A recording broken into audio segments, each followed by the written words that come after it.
You're about to hear the Children's Hour podcast. Thanks for being a listener.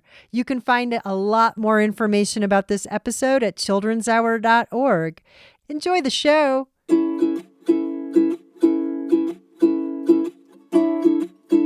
What did the soil say to the rain? I don't know what. So nice of you to drop in. It's time for Children's Hour. Kids Public Radio. When I woke up on Saturday morning, I didn't want to open my eyes. I didn't want to leave my pillow. I didn't need to see a sunny sky. But I woke up on Saturday morning and dragged a comb across my back. And when I looked up at the ceiling, I saw my life go by in every crack. So I walked down the stairs in my building, and I could smell the toast through the door, and I could hear the voices of angels, and I had never heard these things before. It's an amazing world we're living in. It's an amazing world we are living in. It's an amazing world we're living in. And if you want, I'll take you with me.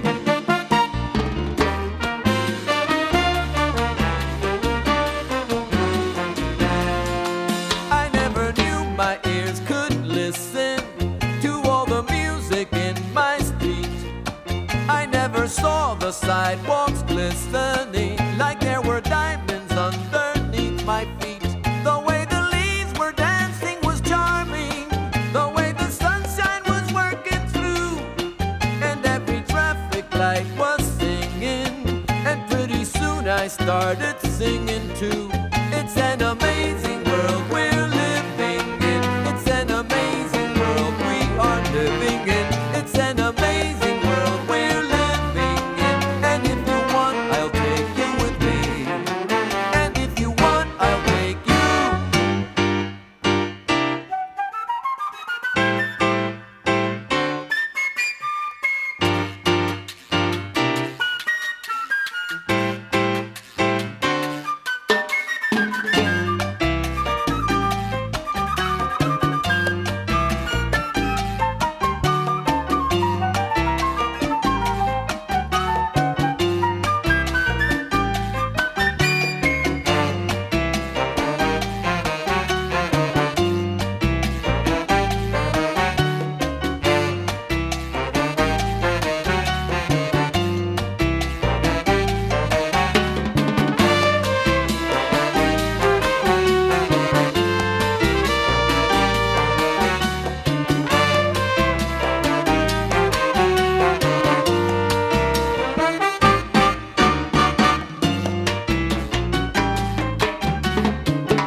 preocupaciones a un lado y te encontrarás. Amazing World is Tito Puente. You're listening to the Children's Hour, and I'm Katie Stone. And today is a very special day. We are talking about drought and drying out. And that does rhyme. But first, I have a whole bunch of kids here on Zoom. Hello, everyone on Zoom. Hi.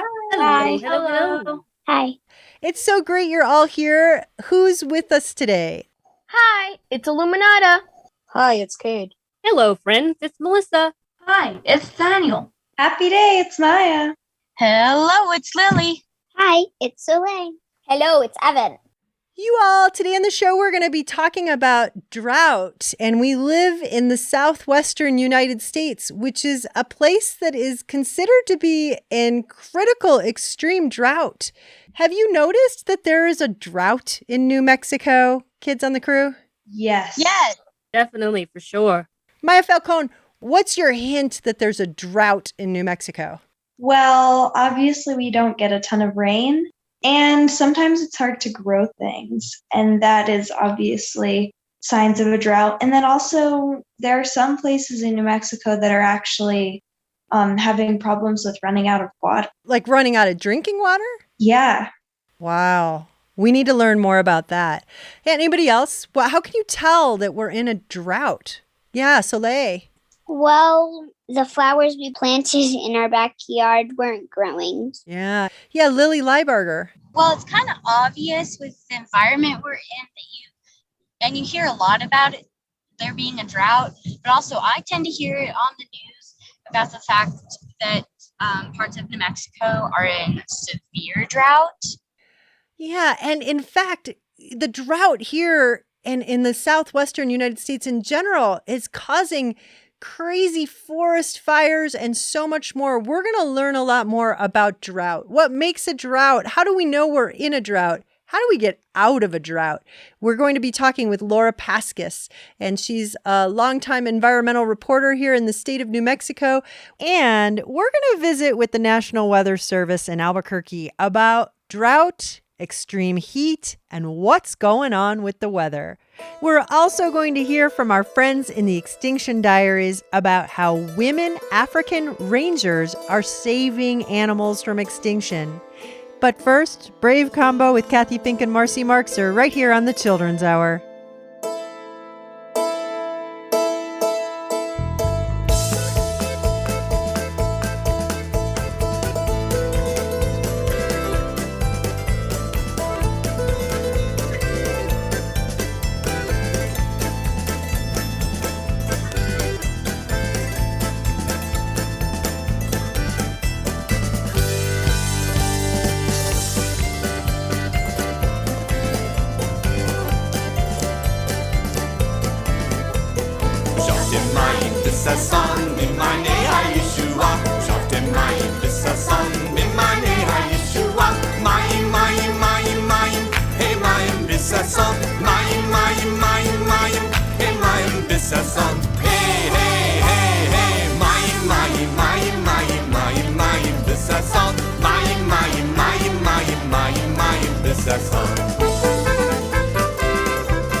mayim. It means water. That's Brave Combo. And Kathy Fink and Marcy Marks are from a CD called All Wound Up. You're listening to the Children's Hour. Our guest today on the show is Laura Paskus. She is a journalist who specializes in studying the environment. And here in the desert Southwest, she has been writing about climate change. She has a book that's called At the Precipice, New Mexico's Changing Climate that was just published in September 2020.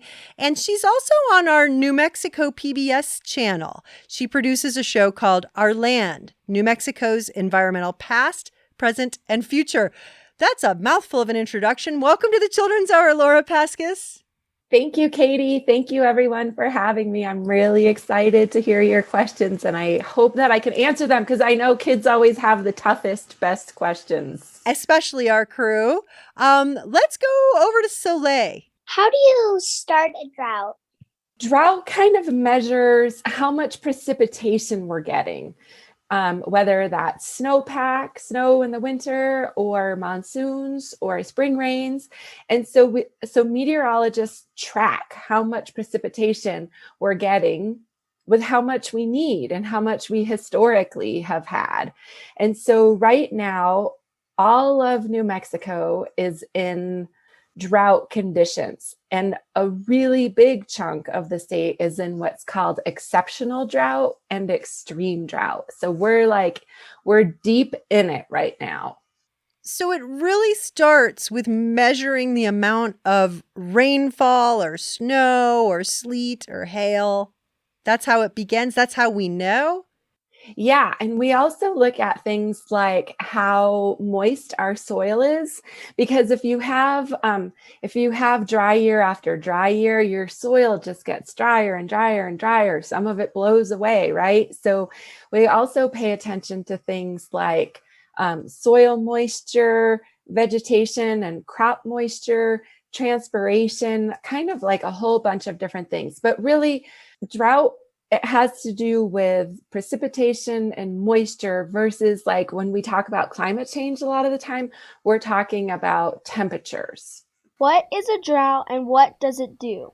Drought is when we're not getting the precipitation that we need for our forests, our rivers, our reservoirs, our crops, our orchards. A drought makes it hard for our forests, for our rivers, for our farmers.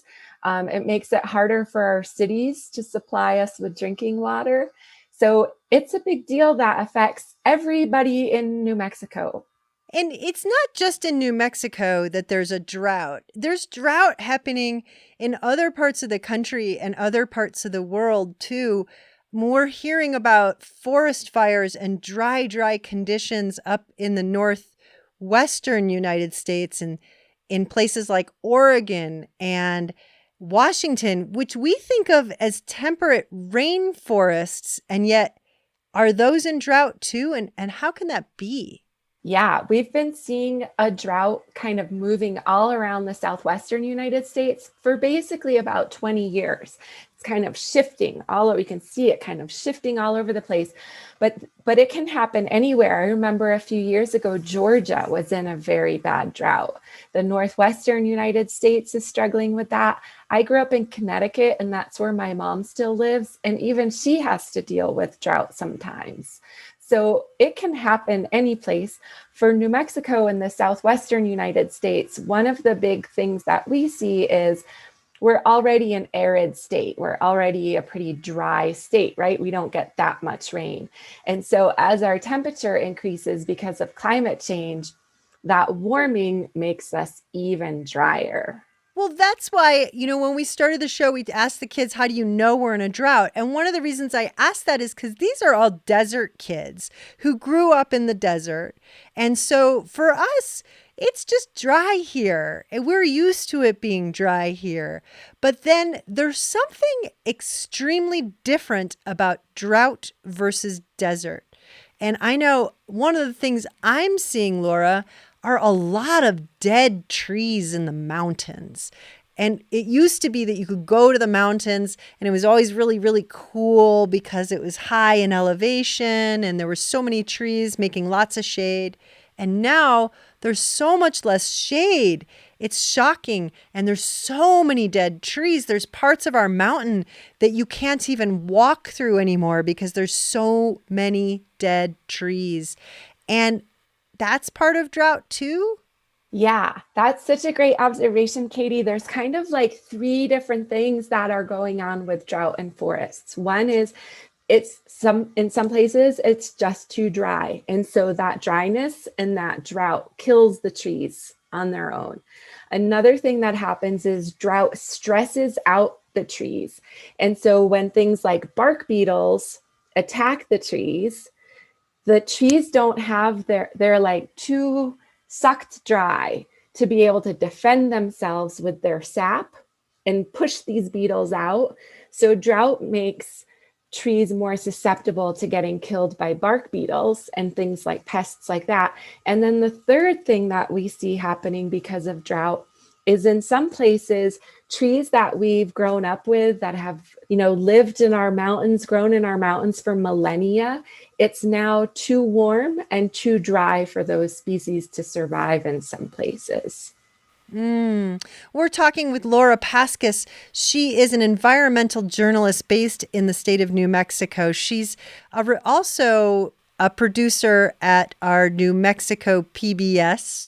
She has a show called Our Land, New Mexico's Environmental Past, Present, and Future, and she's an author as well. We're going to come back and talk more drought and what we can do about it here on the Children's Hour. The wind here blows like you've never known.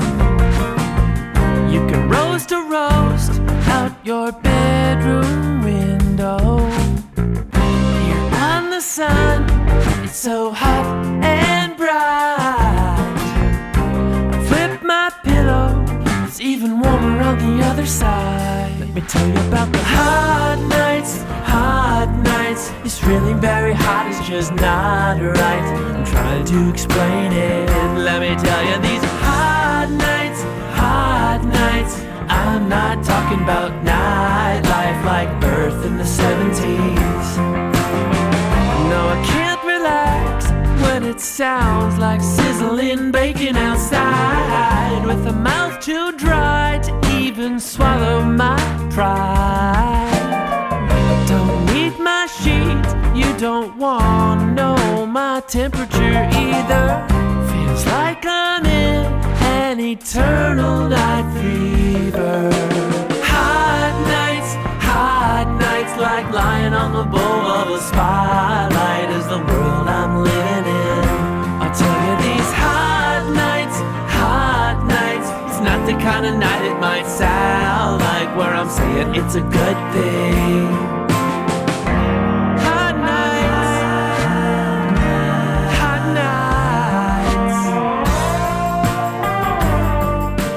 You're listening to the Children's Hour, Kids Public Radio.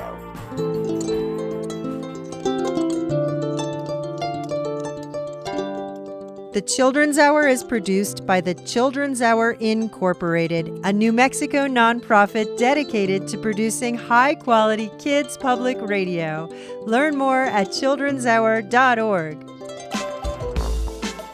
Support provided by the Anderson Abruzzo Albuquerque International Balloon Museum. Next time you're in Albuquerque, you can visit Elevation Station, a new hands-on interactive exhibit at the Balloon Museum, where you can drive a chase crew vehicle, design your own balloon pilot card, climb inside a gondola, and much more.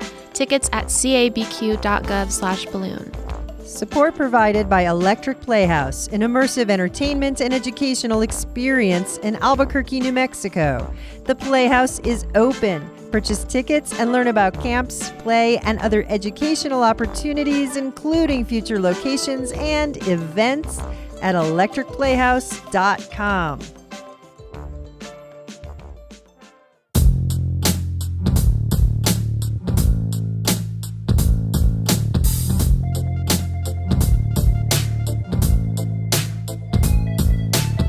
I wish I had a giant swimming pool where I could play. I wish I took hours of showers every single day. I wish I owned a million orchards making food to eat. I wish that every single meal my plate was full of meat. I wish that I could leave the faucet going in the sink, but now the drought is here, and it's time to rethink. That's water waste, there's a drought, time to rethink. We're in such a drought that we're starting to sink. But it's El Nino time. It's here to save the day. This weather pattern brings lots of rain to help stop this drought. Yeah, it's El Nino time, but it won't save the day. 'Cause due to climate change, it's not enough to escape this drought. And this drought.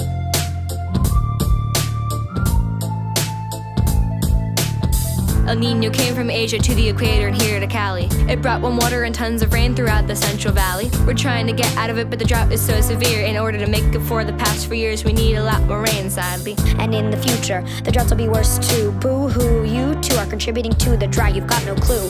So please don't stop conserving the minute it starts to rain, not to mention the range of climate change, which is bad for the water that remains. But it's El Nino time. It's here to save the day. This weather pattern brings lots of rain to help stop this drought. Yeah, it's El Nino time, but it won't save the day.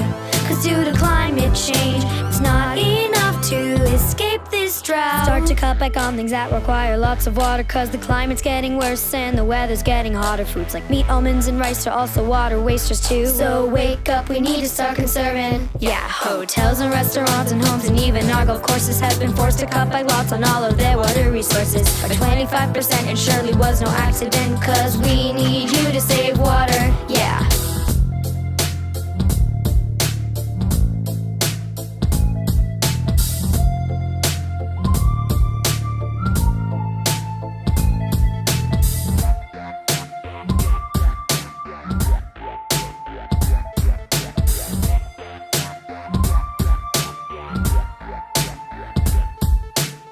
This Drought was a song done by the Science Rap Academy. Those are 7th and 8th graders at the Nueva School in California with their teacher, Science with Tom. Laura Paskus is with us, a longtime environmental reporter here in the state of New Mexico, and her work has centered around studying drought, climate change, and water resources. And the kids still have a lot more questions for you, Laura. Let's go to Maya Falcon. So you described drought as being a lack of precipitation. Well, in New Mexico, we just got a huge rainstorm, but we're still in a drought. Why is this? I'm so glad you asked that question, Maya. So we can still get these sort of bursts of rain or like a big snowstorm in the winter, but sometimes it's not enough to keep up with that like sustained average that we need.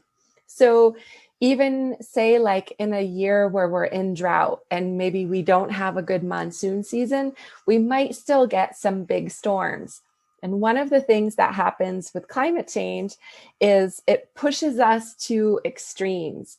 As the atmosphere is warmer and can hold more moisture, sometimes we get these like big giant storms, like maybe we're not even accustomed to. So think of drought as like more of an average than a burst. So even though we get a big rain here and there, it's too fast, too much, and it's too extreme. And storms like what we're having, they are weird. They're like way more harsh than I ever remember in my life. And I could be just that I'm like am I paying more attention, or is that really happening? And not just here in New Mexico, but all over the place. Is that really happening? They're really more violent, more faster winds, more rain at once, all that? Yeah, I think scientists sometimes are hesitant to like attribute like one storm to say like that's climate change, but the frequent occurrence of these bigger storms, like bigger hurricanes, crazier tornadoes, more extreme rain events in places, like these are tied as a whole to our warming planet. Where in the world are droughts the worst? Gosh, that's a really good question. I guess most people would say wherever they live, the drought is worse because they're having to deal with the consequences of it. But we see droughts in so many places. And my goodness, again, as the climate continues to warm, we see this aridification and this warming and this drought happening. Aridification. Wait, I have to stop you. Aridification, arid, meaning dry. Diffication, drying out? Yeah, so that's kind of a term that scientists use to talk about how for places like us that are already arid and we add that heat, we add that blast of like blow dryer heat on an already dry place, it just sucks it even more. So we get drier as we get warmer. So this aridification is happening in places like sub-Sahara Africa. So lots of places that are already very dry are getting even drier, and it's even harder for them. But we also see drought in places like Siberia, where they're having these big fires and the permafrost is melting. So it's like drought is just bad no matter where you are. Laura Paskus is an environmental reporter based in Albuquerque, New Mexico. She's also a reporter here at our New Mexico PBS channel and the producer of Our Land, New Mexico's environmental past, present, and future. We're going to come back and talk with Laura more, but in the meantime, this is Bayou Seco, right here on the Children's Hour. Big Saguaro is the father of them all. His arms curve up and he stands so tall. Little birds build their nest in a hole in his wall. Saguaro is the father of them all. Cactus, cactus, it's a prickly plant. The flowers are bright and it doesn't like the damp. Around its feet, snakes and lizards dance. Cactus, cactus is a prickly plant.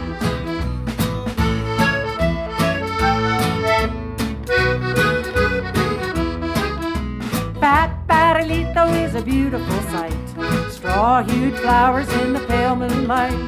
Fishhook spines give a terrible fright, but Barrilito is a beautiful sight. Cactus, cactus is a prickly plant. The flowers are bright and it doesn't like the damp. Around its feet, snakes and lizards dance. Cactus, cactus is a prickly plant.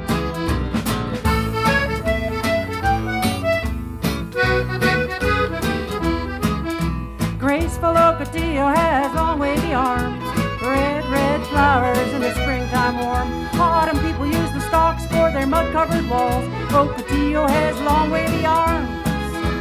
Cactus, cactus, it's a prickly plant. The flowers are bright and it doesn't like the damp. Around its feet, snakes and lizards dance. Cactus, cactus is a prickly plant.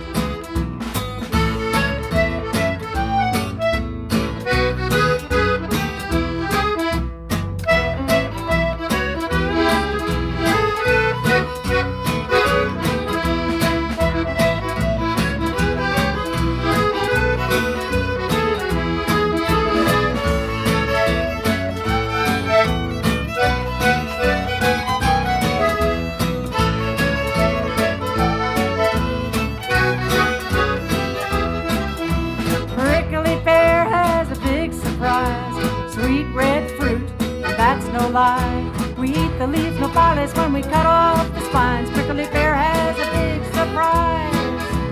Cactus, cactus, it's a prickly plant. The flowers are bright and it doesn't like the damp. Around its feet, snakes and lizards dance. Cactus, cactus is a prickly plant.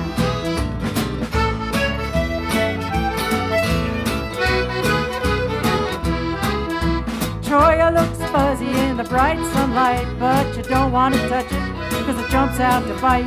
Enjoy it from a distance and there won't be a fight. Troya's fuzzy in the bright sunlight. Cactus, cactus, it's a prickly plant. The flowers are bright and it doesn't like the damp. Around its feet, snakes and lizards dance. Cactus, cactus is a prickly plant.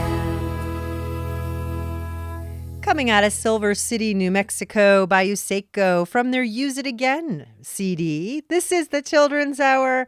I'm Katie Stone. With us is Laura Paskus, a longtime journalist here in the state of New Mexico who covers water issues and investigates our current drought. You can see photos of what the drought looks like here at our website, childrenshour.org. Look for this episode, Drying Out.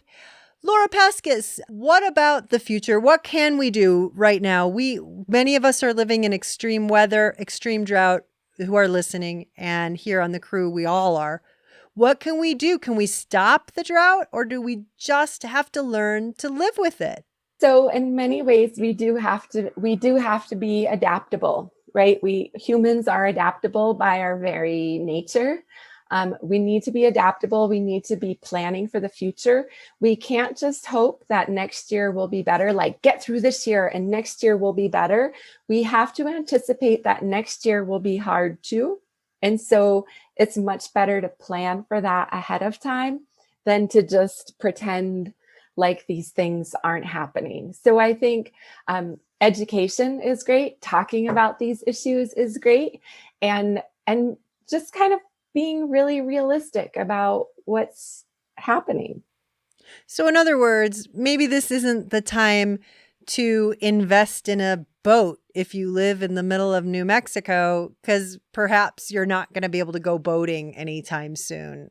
Yeah. And, if you, for example, I have a tree in my front yard that's probably going to die in the next couple of years. And I've been thinking about what kind of tree I should plant to have shade in my front yard, because it's good for us to have trees and shade to help cool our houses.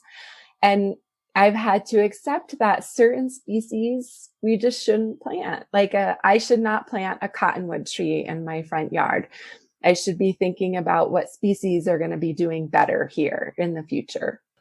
But wait, cottonwood trees, we live in a part of the country where cottonwood trees are everywhere. Are you saying that trees that we've become familiar with here, cottonwood trees, natives to this area, we can't count on them being around in the future? Yeah, our cottonwood forests are imperiled in New Mexico, and that's a really devastating thing for us to think about. Is planting trees in general a way to help with the aridification, as you were talking about earlier, the drying out that we're experiencing? Does planting a tree on top and using what water we have to water it, does that help? So I struggled with this. And so I asked a bunch of people what they thought about this, because it seemed to me like, gosh, it's wasteful to have a tree and water it. And so many different people, including the former head of our water utility here in Albuquerque, told me that investing in your trees, the right kinds of trees to grow for your climate, is a really good thing, because those trees help create shade and cool your house, help cool your house in your neighborhood. And if you notice that here in Albuquerque, for example, and in lots of other cities, neighborhoods that have trees and are shady are much cooler than those neighborhoods that don't have trees. So if you plant the right kind and you take good care of it and water it at the times when you should, it is a good thing for people to plant trees. Is there a pattern of dry times in the Earth's history? Yes. So we can look back in the tree ring record, even before humans were keeping track in a way that we do today, that there were big droughts in the past. In the southwestern United States, there was a big drought in the past. And part of the problem with our droughts now is we're warmer than we used to be.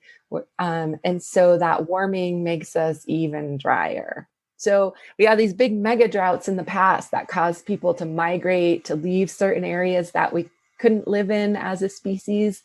But those weren't even as bad as the droughts we have now and are looking at into the future. And Laura, when you're talking about the tree rings, you actually mean like you slice a tree and you count the rings. And I think this is what I learned. If the space between the rings is bigger, it was a wet year. And if it's smaller, it was a dry year.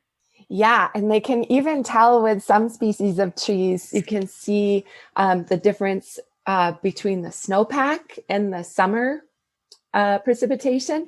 And they have these really cool like tree ring libraries that cover like slices from all over the place. And they put these together to make a climatic record. Could severe drought put controlled campfires in the past? Campfires and drought.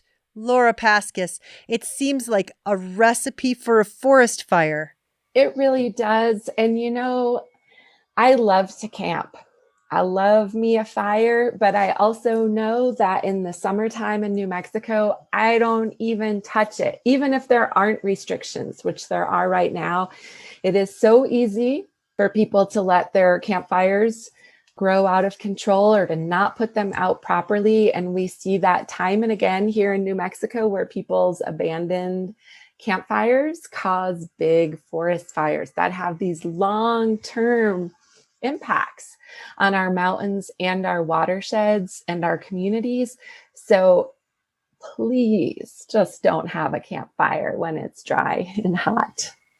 This is not good news, Laura Paskus, but I suppose one thing that is hopeful that comes out of this is the fact that if we start really addressing climate change, there is a chance we can actually turn around some of these problems. Is that true? If we really reined in the burning of fossil fuels and the things that are warming our environment, could we slow this down? Could we turn it around? Yes. So here's the thing about climate change. It is this overwhelming global crazy pants problem, right? That can keep you up at night worrying. But we know exactly why the climate is changing. We know what we need to do if we want that warming to be slowed down. We have the technology and the science and the understanding to explore alternative fuel sources. We know that we can live without using so many fossil fuels. We know that we can tighten up the oil and gas industry. It leaks a lot of natural gas and methane and greenhouse gas emissions. So we as a species have all the tools that we need to control what's happening. So it's really a matter of us making choices that force our governments and the industries that we rely upon and who profit from all of us to really put pressure on them to make changes. But we know what we need to do. Laura Paskus, a longtime environmental reporter, journalist here in the state of New Mexico, reporting on drought, climate change, water, and her book is At the Precipice, New Mexico's Changing Climate. We've put links to all kinds of things, Laura Paskus, at childrenshour.org. Just look for this episode, Drying Out. It has been, I think, a pleasure to learn all that you had to teach us. It's certainly a pleasure to be with you on the Children's Hour. Thank you so much for taking the time to be with us. Thank you, Katie. Thank you, everyone, for your great questions and your great show. I love the Children's Hour. Bye. Bye. Thanks, Laura. Lots more coming up on the Children's Hour, including the Extinction Diaries and Daniel Porter from the National Weather Service.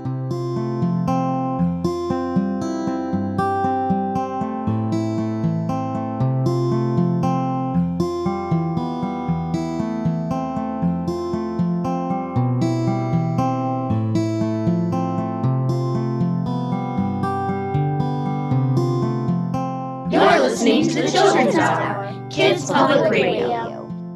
The Children's Hour radio show is an independent production of the Children's Hour Incorporated, a New Mexico nonprofit. The Children's Hour is supported in part by an award from New Mexico Arts, a division of the New Mexico Department of Cultural Affairs, and the National Endowment for the Arts. Support provided by the County of Bernalillo, New Mexico, bernco.gov. Support is also provided by the City of Albuquerque Cultural Services Department. Support for the Children's Hour is provided by Token Ibis, a nonprofit making philanthropy accessible to everyone. To sign up, go to tokenibis.org.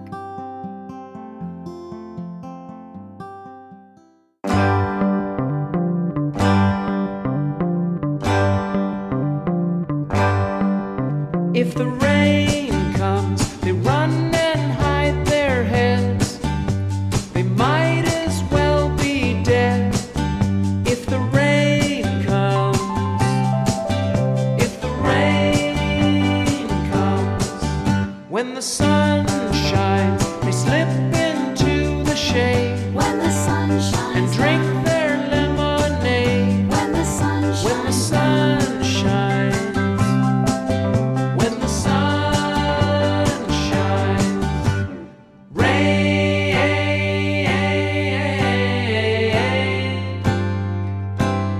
I don't mind.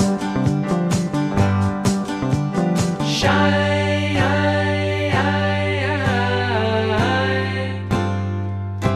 The weather's fine.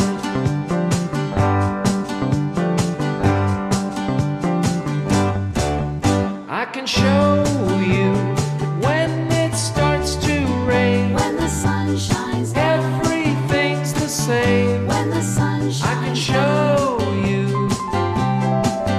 I can show you. Rain.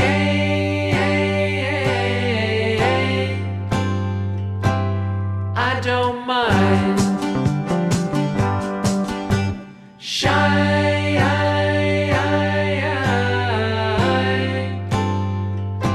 The weather's fine.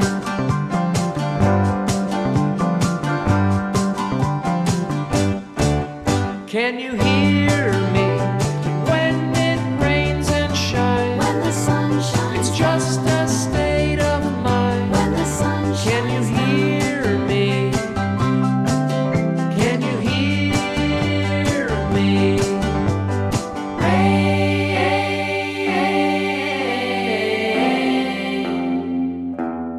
I don't mind. I don't mind.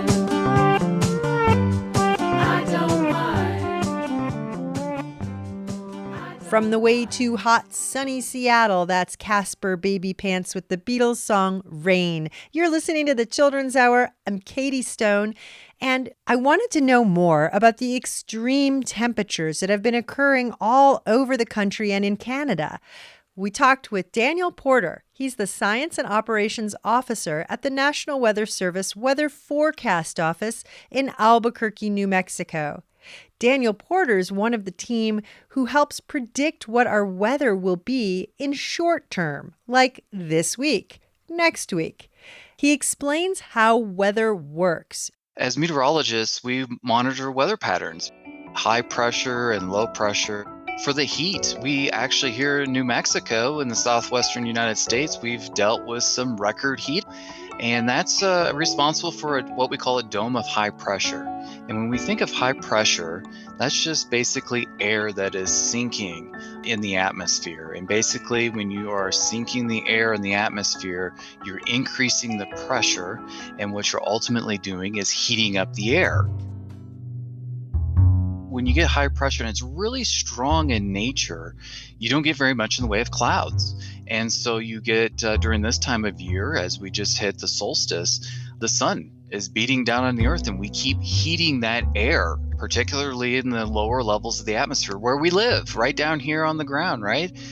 Unfortunately, with the lack of clouds and precipitation, what have you, this air continues to heat up. And then it's just like putting a lid on a boiling pot of water on the stove. Basically, you're trapping everything down into the lower atmosphere. And so you're basically continuing to heat it up.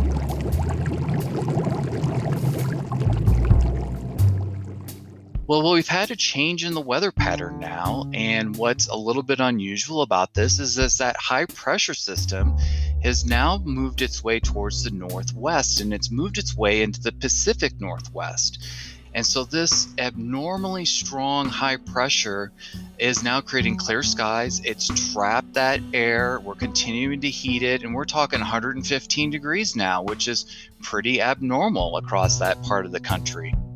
When that high pressure is moving its way into the Pacific Northwest, what you're basically going to be doing is what we call buckling the jet stream. We've heard that jet stream term before, and that's what brings storm systems into a particular area. So when you have that high pressure moving into the Pacific Northwest, generally when you look at a weather map, you look further to the east, you're looking at stormy systems. The jet stream buckles down a bit, and that brings storm systems through there. So when in one part of the country is usually talking record heat, high pressure, dry weather, somewhere else in the country typically, or somewhere else in the world, could be talking stormy. But on the other side of that low pressure, you probably have another extreme moving up, of high pressure over there too. And we just watch these ebb and flow around the planet. When you get an extreme event in one part of the world, there's probably most likely going to be an extreme event going on somewhere else. It's a bit of a balance. Buckling the jet stream, that cold air from Canada or the North Pole is diving southward and it's interacting with moisture from maybe the Gulf of Mexico, and it's bringing storm systems into that area. So it's a bit of a balance. Atmospheres, that's what it wants to be. It wants to be in balance.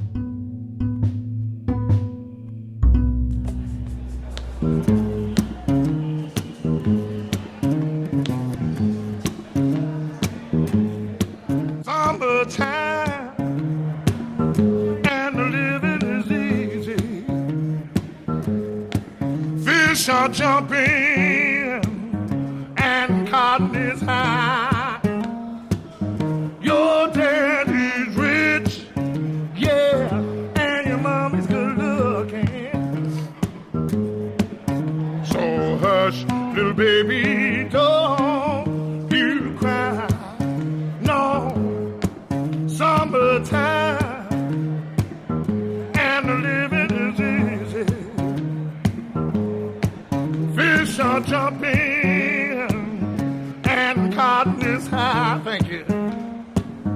Your daddy's rich, yeah, and your mommy's good looking. So hush, little baby, don't you cry. No.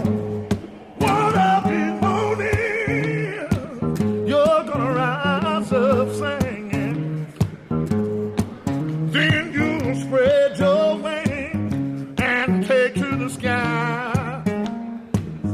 But until that morning, there is nothing can harm you. 'Cause mommy and daddy standing by. Yeah, 'cause mommy and daddy standing. Summertime and the living is easy. Summertime and the living is easy. It's time to go by the boardwalk. Oh, and play in the sand. Let's go for long walks on the beach, baby. Can't you see I'm your man? I'm gonna get myself a fishing pole, find myself a shade tree, and every time I throw my hook in the water, I am the fish that is grown in a bed. Oh, summertime and the living is easy. Summertime and the living is easy.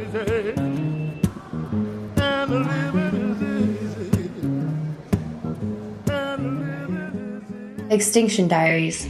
An all-women, all-African armed and lethal anti-poaching unit is arresting men attempting to kill endangered animals without firing a single shot. Many of the women were jobless and without skills, or had seen the harsher side of life. Then luck changed when an Australian named Damien Mander, a Special Forces Iraq veteran, made a call for female recruits to become wildlife rangers. One of these units is called Akashinga, or the Brave Ones in their Shona language. Mander's intuition led him to believe that wildlife conservation would be far more effective, less corrupt, and more compassionate in the hands of women, and so far he's right. The empowerment of the women can be measured in lives saved, both animal and man. In 2 years, 72 major arrests have been made without firing a single shot. The risk cannot be made light. In the last decade, over 1,000 African wildlife rangers have died on the job. There's a saying in Africa, if you educate a man, you educate an individual. But if you educate a woman, you educate a nation. My name is Mahaya Soul, a woman, and this is a Small World Radio production. Ahadi totonzuri ahadi eye.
From a brand new compilation CD called All One Tribe, that's Jabili Africa featuring Adi.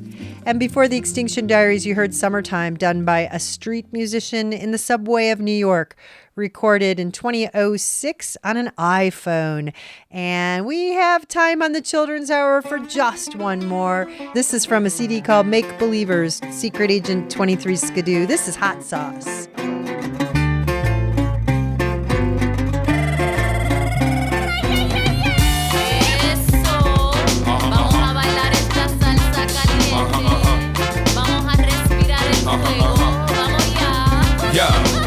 Whoever you are, wherever you're from, you can go far and do what's never been done. But don't start thinking it's all gonna be easy. Some part gonna gonna make you crazy, believe me. But that's fine, cause you got the strength to go through it. It takes time, but pretty soon you're used to it. Life goes on, just when you're thinking you got lost, you grow strong. It's like wasabi or hot sauce. Cause at first, the flavor's so intense, and that hurts. But before you know it, then it's no thing. Just part of your everyday. You're growing, let life bring whatever it may. Like riding a bike, at first you're scared to crash, but soon you like feeling of the wind rushing past. You make friends when they were just strangers before. Be patient and taste that crazy flavor some more. It's your hot sauce.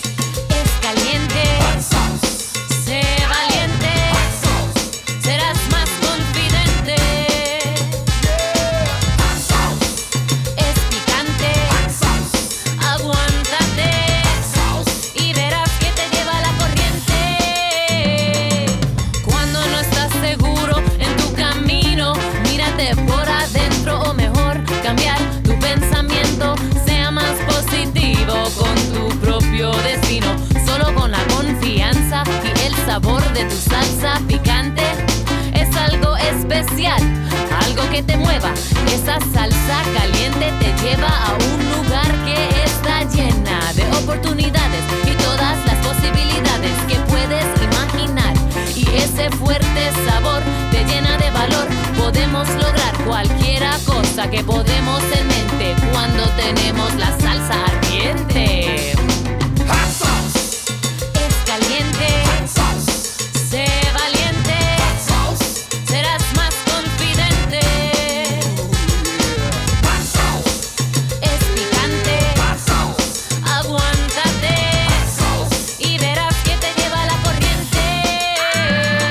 It's the first jump when you're learning to swim. Your head dump, your lungs start searching for wind. Hard to breathe, dry ground your only wish. But next week, man, you swim like a fish. It's the first day when you're going to school. It's the worst place, cause you don't know what to do. But days later, now it's your favorite place. That's a crazy flavor, taste it and make a face. That's the hot sauce, so strong it make your nose runny. It's not soft and fuzzy like a puppy or bunny, but still, it's something that you wanna experience. Feel until it's no longer mysterious. The Children's Hour is an independent production of the Children's Hour Incorporated, a New Mexico nonprofit corporation. Our show was written by Katie Stone, with help from all of us in the kids crew. Find lots of information about us at childrenshour.org. Many thanks to Laura Paskus for being with us on the show today, along with Daniel Porter from the National Weather Service. And thanks to the kids from the Extinction Diaries. Our podcast can be found wherever you get your podcasts, or at patreon.com/The Children's Hour. Or ask your smart speaker to play the Children's Hour podcast. We post our photos and more on Instagram, Facebook, and Twitter. Find us at TCH Radio. Our theme music is written by C.K. Barlow. The Children's Hour is distributed by the Children's Hour Incorporated, PRX, and the Pacifica Radio Network. Thanks for listening to the Children's Hour, Kids Public Radio.